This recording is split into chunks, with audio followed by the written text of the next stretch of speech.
আমার বয়স 20 বছর প্লাস। আমি বাড়িতে বিয়ের কথা বলছি, কিন্তু বাড়ির লোক বুঝতেছে না, এতে আমি গুনায় লিপ্ত হচ্ছে। এখন আমার করণীয় কি? আর নামটা কই দিতে, তোমার আব্বা থাকলে বলে দেব যে এখনই বিয়ে করে দিতে হবে। প্রাপ্ত বয়স্ক হয়ে গেলে তাদেরকে বিয়ে দিয়ে দিবেন, এটাই উচিত।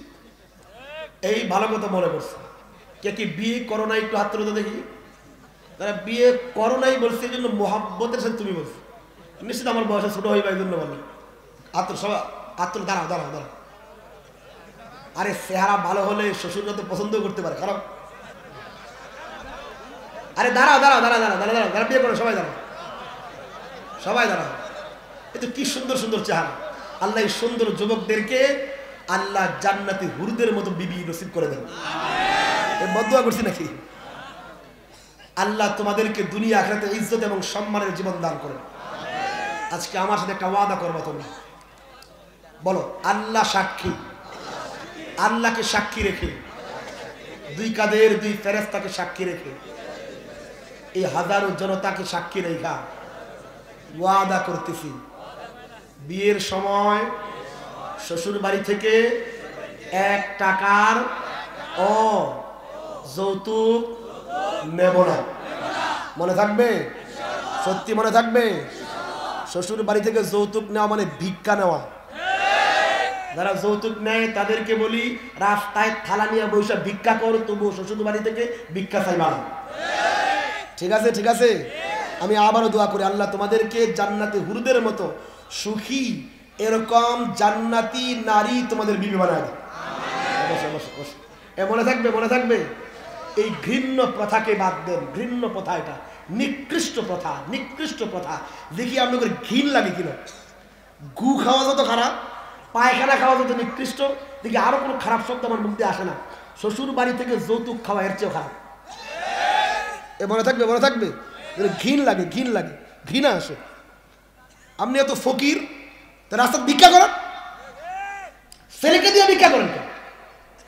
মানুষ থালা দিয়ে ভিক্ষা করে, আর কিছু বাবা আছে তার ছেলেরে দিয়ে ভিক্ষা করে। এই ছেলেরা, তোমরা নিজের ইগু আত্মমর্যাদা জাগাও। বাবাকে বলবা, বাবা থালা নিয়ে নামো, আমার নিয়ে ভিক্ষা করবো। মনে থাকবে? মনে থাকবে? যৌতুক বলে না, এটা মেয়ের জন্যই তো একটা খাট লাগবে। আর মেয়ে মাঝে মাঝে শ্বশুর বাড়ি আসার জন্য একটা বাইক লাগবে। এরকম বাটপারি করেও আনা যাবে। মনে থাকবে? মনে থাকবে? শ্বশুর বাড়ির দিকে তাকাও না, আল্লাহর দিকে তাকাও। আল্লাহ তোমাকে 1000 কোটি টাকার মালিক বানাতে পারে। ঠিক আছে? ঠিক আছে। আমার লগে ওয়াদা করছো, মনে রাখবা কিন্তু। হাসরের ময়দানে আল্লাহর সামনে দাঁড়ায় যেন বলতে পারে, আল্লাহ মাহফিলে ওয়াদা করেছিলাম, কারো দিকে তাকাই নাই, তোমার দিকে তাকাইছি। আল্লাহ আমাদের দুনিয়া তো সুখে রাখছো, আল্লাহ আমাদেরকে আখিরাতে জান্নাত দিয়ে দাও। তো ঠিক আছে, মনে থাকবে এটা। এই ঘৃণ্য কাজ করা যাবে। আর যারা আব্বা আছেন, ছেলেদেরকে বিয়া করাবেন, এরকম কখন হাত তুলেন তো। এখন আর ডরে কেউ হাত তুলেন না, তারা নিয়ত করছে। হাত তোলেন, হাত তোলেন, হাত তোলেন। যাদের ছেলে আছে, ছেলে আছে, হাত তোলেন, হাত তোলেন। এই যে ডরে হাত তোলেন। আচ্ছা, হাত তোলার দরকার নেই, আমি আর বদয়া করি, হাত নামান, বদয়া করুন। এই ভাই, ভাই শোনেন শোনেন শোনেন, দেখেন আলহামদুলিল্লাহ, আমি যে এলাকায় থাকি, আমার এলাকার নরসিংদী বাড়িতে এরকম নোংরামি নাই। আমি কেমনে বললে আপনার লাগবে? দেখেন আল্লাহ আমাকে 2টা ছেলে দিয়েছে, তাকে এরকম মহব্বত করি। কিন্তু একটা মেয়ে দিয়েছে, জানেন, আমার মনে হয় আমি 2 ছেলেরা যা মহব্বত করি, এর চেয়ে 1000 কোটি গুণ বেশি আমার মেয়েটারে মহব্বত করি। আমার মনে হলেই আমার চোখে পানি চলে আসে যে আমার এই কলিজার টুকটারে একদিন আমি আরেকজনের হাতে তুলে দেব। এই আপনি আরেকজনের মেয়ে আনলেন মানে কি জানেন? 2টা মানুষের কলিজা আপনি ছিঁড়ে নিয়ে আসছে। আপনি কলিজার টুকরা সন্তানটা আইনা আবার তার বাবার কাছ থেকে যৌতুক চান, এ তো নিকৃষ্ট। কেমনে হয় মানুষ? কেমনে হয় মানুষ?